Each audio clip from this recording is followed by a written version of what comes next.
Dulu dunia ini dikuasai oleh dua blok yang besar. Yang pertama Roma. Makanya dalam Al-Quran ada satu surah Rom. Yang kedua Ghulibatur Rom. Bangsa Roma pernah dikalahkan. Siapa yang mengalahkan Roma? Itulah dia Faris, Persia. Blok barat Roma, blok timur Persia. Raja-raja Persia terkenal dengan ganas, kejam, dan ketika itu terjadilah sebuah eksiden. Seorang tukang masak menjatuhkan setetes makanan di atas meja tuan raja dengan istana kemegahan dan kemewahan. Pantang bagi raja melihat ada tetesan makanan yang jatuh. Pengawal, ini ada yang tidak benar dengan pekerjaannya. Tangkap ini tukang masak, tangkap koki ini. Apa hukumannya tuan raja? Pancung kepalanya. Karena dia sudah membuat kekeliruan, kesalahan besar. Walaupun setetes makanan, tapi karena ditumpahkan di depan raja yang agung, yang besar, yang hebat, yang kuasa, raja di raja, Syahin Syah, maka pancung kepalanya. Apa yang terjadi pada pelayan tukang masak ini?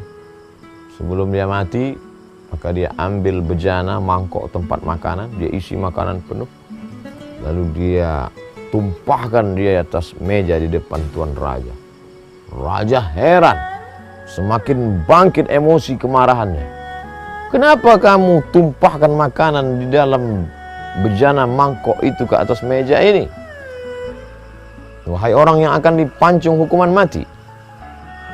Tuan raja, aku tidak ingin nanti tersebar berita bahwa aku mati dipancung hanya karena setetes makanan yang tumpah di atas meja tuan raja.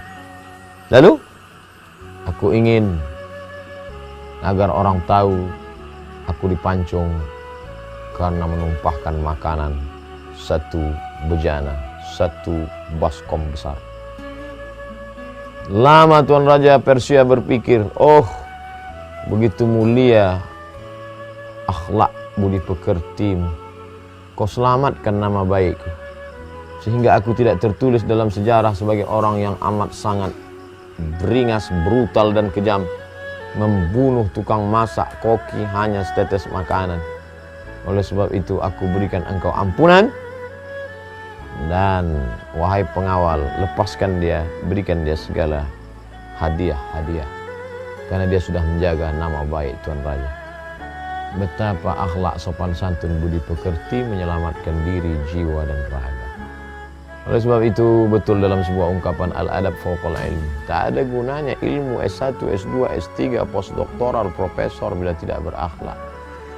Tapi seorang tukang masak yang tidak punya jabatan kuasa apa-apa, hanya mencincang daging-daging, sayur mayur, dihidangkan kepada tuan raja, dia sudah diselamatkan, bahkan dimuliakan, dikenang sepanjang zaman sejarah, dan bahkan dia dimuliakan di hadapan orang-orang yang hanya dianggap biasa-biasa saja. Betapa akhlak budi pekerti. Bahkan Nabi Muhammad SAW dipuji Allah dalam Al-Quran.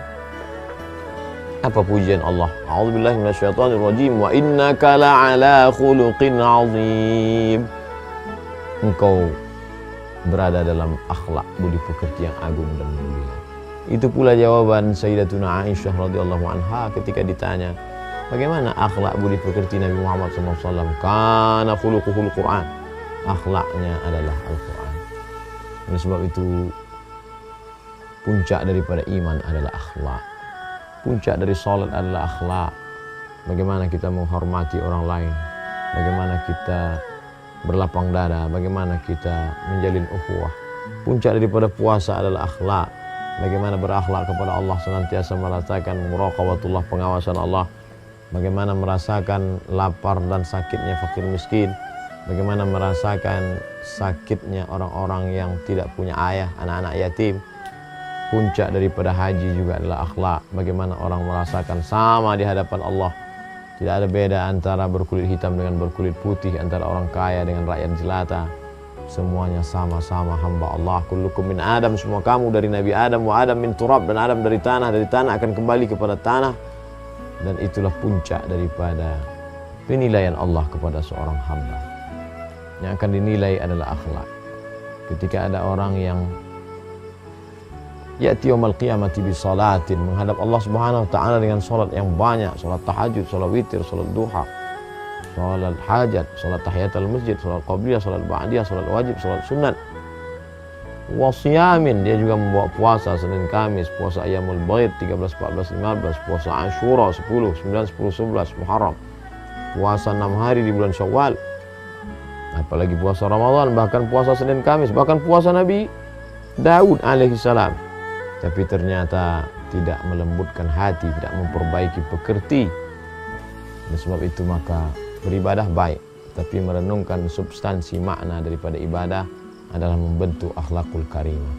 Akhlak menyelamatkan seorang tukang masak daripada azab kematian. Akhlak menyelamatkan seorang pendosa daripada azab Allah. Akhlak menyelamatkan seorang calon penghuni neraka sehingga terselamatkan bahkan masuk dalam surga Allah karena akhlak yang baik dan turun rahmat Allah. Innama yataghammadani Allahu bi rahmatih. Sesungguhnya Allah meliputi aku dengan rahmat-rahmat. Mudah-mudahan kita termasuk sampai anak cucu keturunan kita orang-orang yang menjaga akhlak. Terima kasih, bermanfaat. Wassalamualaikum warahmatullahi wabarakatuh. Assalamualaikum warahmatullahi wabarakatuh. Hai sahabat religiwan semuanya, semoga usia bertambah, istiqomah juga semakin bertambah, amal bertambah, maka bertambah pula kesiapan kita untuk tetap menebar kebaikan. Assalamualaikum warahmatullahi wabarakatuh.